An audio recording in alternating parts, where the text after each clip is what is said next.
ఎలాంటి అనారోగ్య సమస్యలకైనా సిమ్టమ్స్ కాదు రూట్ కాజ్ ని సరిచేయటం సెల్ హెల్త్ క్లినిక్ ప్రత్యేకత. Welcome to iDream media. So జనరల్గా మనము డయాబెటీస్ ఉందో లేదో తెలుసుకోవాలన్నా, షుగర్ లెవెల్స్ ఎంతోనే తెలుసుకోవాలన్నా, సో మందులు నెక్స్ట్ టైం చేంజ్ చేసుకోవాలన్నా ఇలా టెస్ట్ రాస్తూ ఉంటారు. అయితే ఈ టెస్ట్లకు వెళ్ళేటప్పుడు మనం ఎలాంటి జాగ్రత్తలు తీసుకోవాలి? సో పూర్తి వివరాలు తెలుసుకుందాం. మనతో పాటు ఉన్నారు ప్రముఖ internal medicine specialist doctor Rajesh Yukkala గారు. డాక్టర్ గారు నమస్తే అండి. నమస్తే. డాక్టర్ గారు, ఇప్పటి వరకు షుగర్ లేదు, షుగర్ ఉందో లేదో తెలుసుకోవాలనుకుంటున్నారు అన్నప్పుడు టెస్ట్లు ఏముంటాయి? టెస్ట్లకి వెళ్ళే ముందు ఏం జాగ్రత్తలు తీసుకోవాలి? సో దీంట్లో ఫస్ట్ మీరు అన్నట్టు ఏమీ లేదు, మరి ఎందుకు చేసుకోవాలి? సో ఇది ఎలిమెంట్ ఆఫ్ సస్పిషన్ అనేది మనకు ఉండాలి. సో ఐడియల్గా ఏంటంటే ఎవరు అట్ రిస్క్, ఎవరికి డయాబెటీస్ రాబోతుంది అనేది మనం గ్రహించాల్సిన అవసరం ఉంది. సో జనరల్గా ఎవరైతే ఇన్యాక్టివ్ ఉంటారో, మేము ప్రాక్టీస్లో చూసేది ఎక్కువగా తిరగకుండా కూర్చుంటారు చూడండి, డెస్క్ జాబ్స్ వాళ్ళు, ఎవరైతే వెయిట్ ఓవర్గా పెరుగుతున్నారో, వెయిట్ ఓవర్గా పెరగడం అంటే మళ్ళీ body mass index more than 25 ఉందనుకోండి, అది ఈక్వేటింగ్ అనమాట. ఎవరికైతే ఫ్యామిలీ పరంగా స్ట్రాంగ్ హిస్టరీ ఉందో, ఎవరికైతే డయాబెటీస్ కాకుండా థైరాయిడ్, హైపర్ టెన్షన్, ఈ రెండు రిస్క్ ఫ్యాక్టర్స్ అండి ఏది షుగర్ రావడానికి ఉందో, ఇలాంటి వాళ్ళందరూ కూడా రిస్క్ కింద కేటగరైజ్ చేసుకోవాలి. హై కొలెస్ట్రాల్ కూడా దీంట్లో వస్తుంది. సో ఇవంతా ఏంటంటే మెటబాలిక్ డిసీజెస్ అంటాం, ఒకదానికి కనెక్షన్ ఉన్న డిసీజ్. సో వీళ్ళకి ఎలిమెంట్ ఆఫ్ సస్పిషన్ అనేది చాలా స్ట్రాంగ్గా ఉండాలి. తర్వాత డయాబెటిక్ లక్షణాల గురించి మనం మాట్లాడదాం. డయాబెటిక్ లక్షణాలు అంటే ఏంటి? మనకి ఆహారం ఎక్కువగా తీసుకోవాల్సిన అవసరం పడ్డాం, ఆకలి లేకపోయినా కానీ తినాలనిపిస్తుంది, ఏదో ఒకటి క్రేవింగ్ అనమాట. పర్టికులర్గా cold substance like ice cream తినడం, కూల్ డ్రింక్స్ తాగడం, స్వీట్స్ తినాలనిపించడం, క్రేవింగ్ బాగా ఉంటుంది. ఇదివరకన్నా ఎక్కువగా క్రేవింగ్ ఉంటుంది. అది తిన్నప్పుడు మళ్ళీ దాహం అనేది పెరిగిపోవడం, సో నీళ్ళు ఎక్కువగా తాగడం, అలాగే యూరినేషన్ ఎక్కువగా ఉండడం, ఫ్రీక్వెంట్గా టాయిలెట్కి వెళ్ళి రావడం, తర్వాత ఇవన్నీ తిన్న తర్వాత నీరసంగా ఉండడం, బాగా ఎక్కువగా నీరసం, చేత కాదు అసలు ఏం చేయకపోతే అలానే కూర్చో ఉంటారు. సో ఇవన్నీ కాన్సిక్వెన్స్ ఏమవుతుంది, వెయిట్ బాగా పెరిగిపోతూ వస్తారు. జెనైటల్ ఏరియాస్, ప్రైవేట్ ఏరియాస్లో ఇన్ఫెక్షన్స్ రావడం, అది హీల్ కాకపోవడం, ఎన్ని మందులు వాడినా కానీ టెంపరీగా తగ్గడం, మళ్ళీ రావడం, ఇలాంటివన్నీ జరిగినప్పుడు high index of suspicion sugar ఉందనేది మనం తెలుసుకోవాలి. ఇవి ఉన్నప్పుడు గ్రహించాల్సిన అవసరం ఉంది. అయితే ఇప్పుడు మనం ఏం టెస్టులు చేసుకోవాలి, ఎలా చేసుకోవాలి? సో నేను అన్నట్టు ఈ అసోసియేటెడ్ కండిషన్స్ ఉన్నప్పుడు వాటిని కూడా మనం డయాబెటిక్ స్క్రీనింగ్లో ఇంక్లూడ్ చేసుకోవాలి. కొలెస్ట్రాల్ది ఒకటి, బ్లడ్ ప్రెషర్ది ఒకటి, అలాగే థైరాయిడ్ డిసీజ్ ఒకటి, ఇవన్నీ మ్యాండేటరీగా మనం ఎగ్జామిన్ చేసుకోవాల్సి వస్తుంది. దాంతోపాటు మార్నింగ్ టైము షుగర్ తినక ముందు, తర్వాత తినిన తర్వాత 2 అవర్స్కి, తర్వాత ఈ 3 నెలల యావరేజ్ HbA1c అంటాం, అది గ్లైకోసిలేటెడ్ హీమోగ్లోబిన్ టెస్ట్, వీటితో పాటు కొలెస్ట్రాల్ది, సో యూరిన్ ఎగ్జామినేషన్, తర్వాత జనరల్గా డయాబెటీస్లో even before full blown diabetes రాకముందే అవయాల మీద దెబ్బ తాకుతుంది అంటే ప్రీ డయాబెటిక్ స్టేజ్లోనే కాంప్లికేషన్స్ వస్తున్నాయి. పర్టికులర్గా కిడ్నీలు ఎఫెక్ట్ అవ్వడం, లివర్ ఎఫెక్ట్ అవ్వడం ఎక్కువగా గమనిస్తున్నాం. సో లివర్కి, కిడ్నీకి సంబంధించిన టెస్టులు, బ్లడ్ టెస్టు, స్కానింగ్ టెస్టులు, ఇవి చేసుకోవాల్సిన అవసరం ఉంది. అయితే ఇక్కడ ఒక కరెక్షన్, నా క్లినికల్ ప్రాక్టీస్లో నేను గమనించింది, 11 గంటలకు వస్తారు, సార్ మేము ఏమి తినలేదు, ఇప్పుడు చేయించుకుంటాం టెస్ట్లు అంటారు. Absolutely wrong. Morning time 6 to 7 మధ్యన చేసుకోవడం ideal time for all this test. ఐడియల్గా మార్నింగ్ టైం చేసుకోవాలి. మీరు తినకపోయినా వచ్చిన 11 గంటలప్పుడు అది కరెక్ట్ పద్ధతి కాదు. తర్వాత చాలామందికి ఒక అపోహ ఏంటంటే ఈ ట్యాబ్లెట్లు వేసుకొని చేసుకోవాలన్నా, ట్యాబ్లెట్లు వేసుకోకుండా చేసుకోవాలి. ఫర్ ఎగ్జాంపుల్ షుగర్ లేదు కానీ థైరాయిడ్ డిసీజ్ ఉంది, ఆ థైరాయిడ్ ట్యాబ్లెట్ వేసుకోవాలన్నా లేదా అనేది అన్నప్పుడు, సో థైరాయిడ్ డిసీజ్ ఉన్నప్పుడు థైరాయిడ్ ట్యాబ్లెట్ వేసుకోవడం వల్ల మనకు నష్టం లేదు, షుగర్ లెవెల్స్ ఏం ఫ్లక్చువేట్ అవ్వవు, ఏం కావు, వేసుకోకపోయినా నష్టం లేదు, ఒక్కరోజు మిస్ అయినందుకు ఏం ప్రాబ్లం లేదు. సో ఐడియల్గా వేసుకుంటేనే మంచిది. అలాగే షుగర్కి సంబంధించిన వాళ్ళు ఫాస్టింగ్ శాంపుల్ అప్పుడు రాత్రి ట్యాబ్లెట్ వేసుకోవాలి, మార్నింగ్ లేచినప్పుడు ట్యాబ్లెట్ వేసుకోవాల్సిన అవసరం లేదు, ఫాస్టింగ్లోనే ఇవ్వాలి. తర్వాత ఆహారం తీసుకునే ముందు ట్యాబ్లెట్ వేసుకొని 2 అవర్స్ తర్వాత అది ఆ టెస్ట్ చేసుకోవాలి. ఇది పోస్ట్ ప్రాండియల్ టెస్ట్ అంటాం, 2 అవర్స్ ఆఫ్టర్. తర్వాత ఇంకొక అపోహ ఏంటంటే HbA1c టెస్ట్. ఈ టెస్ట్ ఫాస్టింగ్లోనే చేయాలన్నా అంటారు. లేదు, ఎనీ టైం చేసినా నడిచిపోద్ది. సో ఐడియల్గా ఇట్లాంటి టెస్టులు చేసుకుంటున్నప్పుడు మార్నింగ్ శాంపిల్ ఇచ్చేస్తే ఆల్మోస్ట్ అన్ని టెస్టులు except for post lunch sugar తప్ప మిగతావన్నీ అయిపోతాయి. సో అందుకోసం 6 to 7 మధ్యన ఐడియల్గా మీరు టెస్ట్ ఇచ్చేస్తే proper critical analysis of diabetes వస్తుందా రావట్లేదా అనేది గ్రహించాల్సిన అవసరం ఉంటుంది అక్కడ. ఓకే. సో HbA1c మీదే డిపెండ్ అయి ఉంటుందా మందులు రాయడం అనేది కొత్తగా వచ్చిన వాళ్ళకి? HbA1c is a marker for organ complication. అవయాల మీద ఎంత ఒత్తిడి రాబోతుంది అని చూపెట్టేదే HbA1c. వాస్తవానికి షార్ట్ టర్మ్ ఇంట్రీమ్ కంట్రోల్ చూసేది fasting post lunch, long term control చూసేది HbA1c. Ideal figure for HbA1c for anybody 6.5 నుంచి 7 మధ్యన మెయింటైన్ అయితే ఐడియల్ నంబర్. ఫాస్టింగ్ షుగర్ అనేది 100, పోస్ట్ లంచ్ షుగర్ అనేది 160. ఒక 10% అటు ఇటు వేరియేషన్ ఉన్నా కానీ పర్వాలేదు. ఇది ఐడియల్ సినారియో. ఇప్పుడు HbA1c 9-10 అసలు వస్తానే ఉంటే అది వస్తుందంటే ఎక్కడో మనం కరెక్ట్గా దాన్ని అనలిటికల్గా చూడట్లేదు అనేది. ఎందుకంటే అది డైరెక్ట్గా ఆర్గన్ మీద ఇంపాక్ట్ చూపిస్తుంది కాబట్టి దాన్ని త్వరగా తగ్గించడం అనేది చాలా important criteria in terms of diabetes management. పర్టికులర్గా లైఫ్ లాంగ్ అది డిసీజ్ ఉండబోతుంది కాబట్టి దాన్ని ఎంత త్వరగా మనం దాన్ని అరికట్టితే మనకు ఆర్గన్ కాంప్లికేషన్స్ రాకుండా కాపాడుకోవచ్చు. పర్టికులర్గా ఈ డయాబెటిక్ పేషెంట్స్లో హార్ట్, కిడ్నీస్ ఎక్కువగా ఎఫెక్ట్ అవ్వడం గమనిస్తున్నాం, ఐ కూడా ఎక్కువ అవుతుంది. కాబట్టి ఈ వైటల్ ఆర్గన్స్ని సేవ్ చేసుకోవడానికి 100% HbA1cని కంట్రోల్లో ఉంచుకోవడం అనేది చాలా ఇంపార్టెంట్ క్రైటీరియా. ఓకే.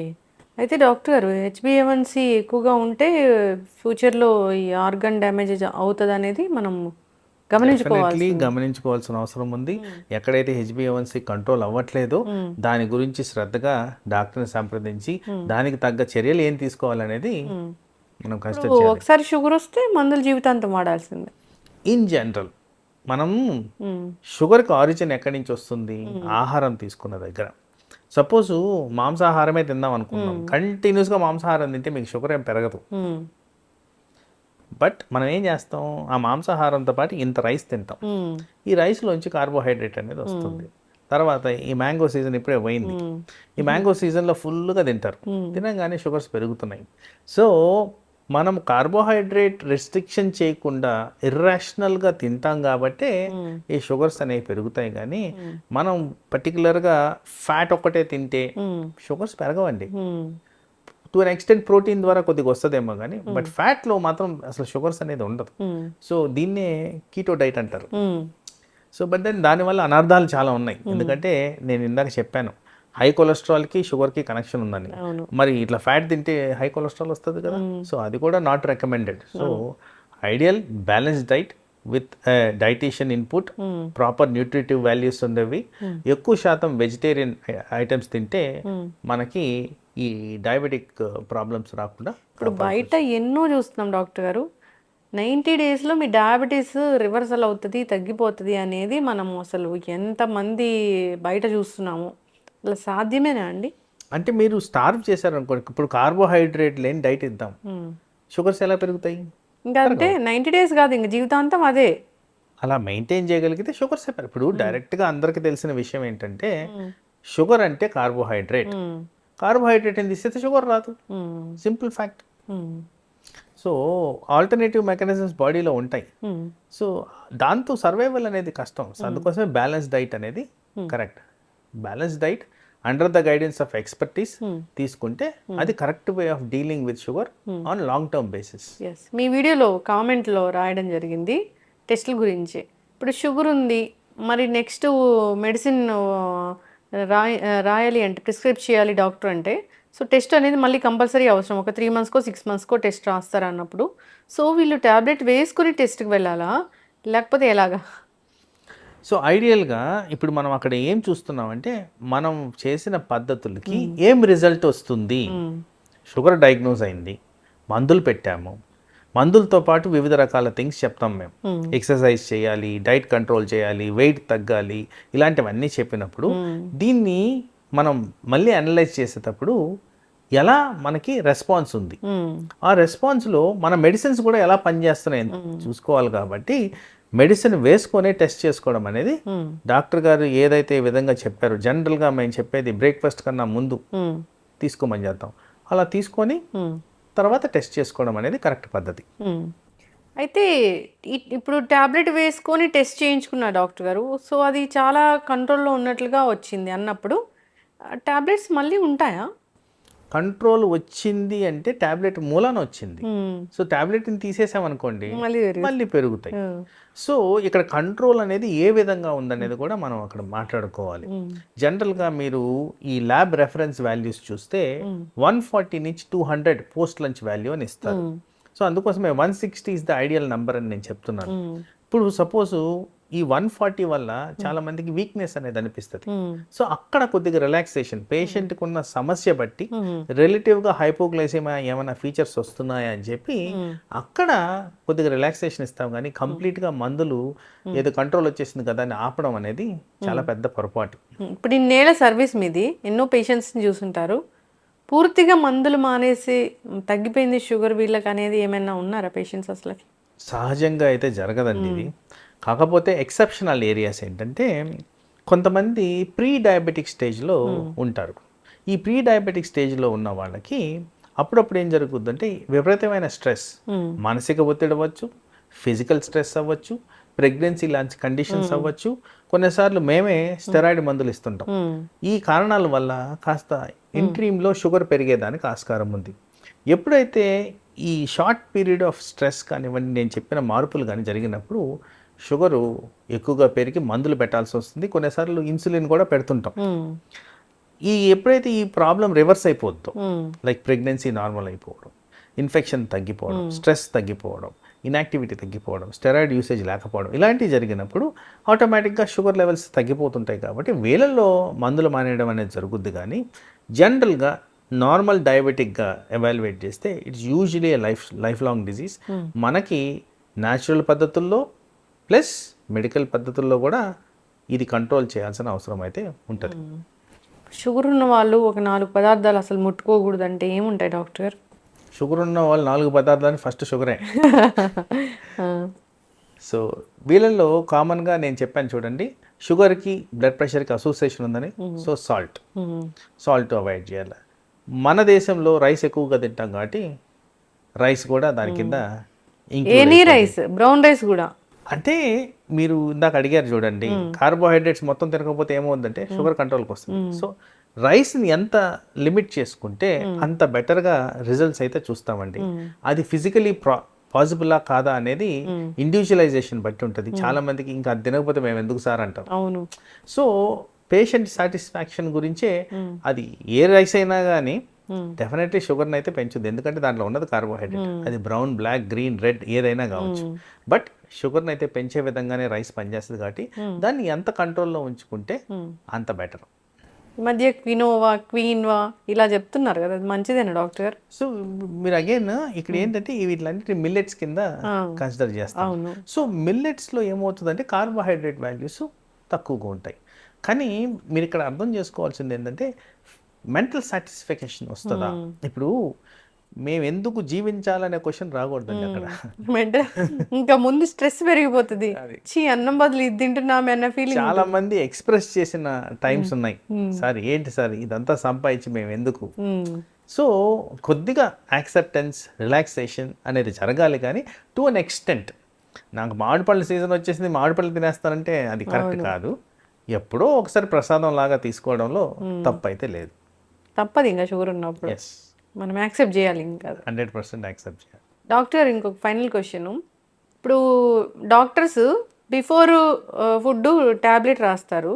చాలామంది అట్లా ట్యాబ్లెట్ వేసుకుంటే మాకు కడుపులో తిప్పుతుందని తర్వాత మళ్ళీ యాసిడిటీ ఇలాంటివి వస్తూ ఉన్నాయి, మేము దాన్ని అసలు బేర్ చేయలేకపోతున్నామని ఆఫ్టర్ ఫుడ్ తీసుకుంటూ ఉంటారు. పనిచేస్తుందా అండి ట్యాబ్లెట్?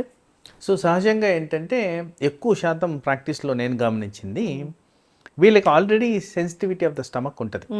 బహుశా ముందు వాడుతున్న మందుల వల్లనో వాళ్ళకున్న ఫుడ్ హ్యాబిట్స్ వల్లనో ఏదో విధంగా సెన్సిటివిటీ అయితే ఉంటుంది. సో అవసరమైన చోట మెట్ఫార్మిన్ని తొలగించి చాలా రకాల మెడిసిన్స్ ఉన్నాయి. మెట్ఫార్మిన్ రూట్ కాజ్ కాబట్టి దాన్ని తొలగించి చేయొచ్చు. సో అలాగే కొంతమందికి కొన్ని మందులతోనే సెన్సిటివిటీ ఉంటుంది.